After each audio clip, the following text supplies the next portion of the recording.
Hello প্রিয় বন্ধুরা, আজকে আমরা জেনে নেব সৌদি আরবের এসটিসি সিমের নাম্বার কীভাবে দেখতে হয়, ব্যালেন্স কীভাবে দেখতে হয়, ইন্টারন্যাশনাল ব্যালেন্স ট্রান্সফার কীভাবে করতে হয় এবং এমবির ওভার কীভাবে দেখতে হয়। তা জানার জন্য শুরুতেই চলে যাব ডায়ালে *150# ডায়াল করব মোবাইলের নাম্বার দেখার জন্য। তো কিছুক্ষণ লোড নেওয়ার পর নাম্বারটি চলে আসবে।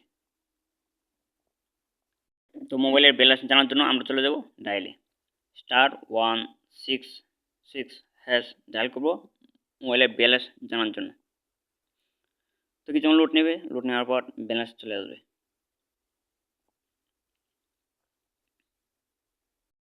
তো এখন চলে যাব ডায়ালে ইন্টারন্যাশনাল ব্যালেন্স ট্রান্সফার কীভাবে করতে হয় তা জানার জন্য।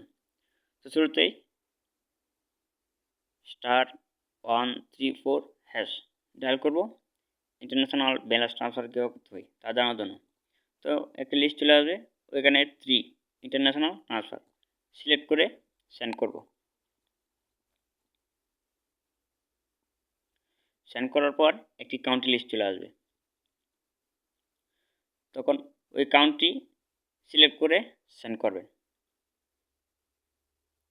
তখন একটি টাকার লিমিট চলে আসবে, ওইখানে কাউন্ট্রি কোড এবং নাম্বার যোগ করে সেন্ড করবেন, তখন ওই মোবাইলের নাম্বারে টাকা পৌঁছে যাবে। এমবির অফার কীভাবে দেখতে হয় তা জানার জন্য চলে যাবো ডায়ালে *888# ডায়াল করব এমবির অফার দেখার জন্য। তখন একটি লিস্ট চলে আসবে, তো যার যেটা প্রয়োজন ওইটা সিলেক্ট করে সেন্ড করবেন। মোবাইলে পর্যাপ্ত পরিমাণ টাকা থাকলেই অটোমেটিক চলে আসবে।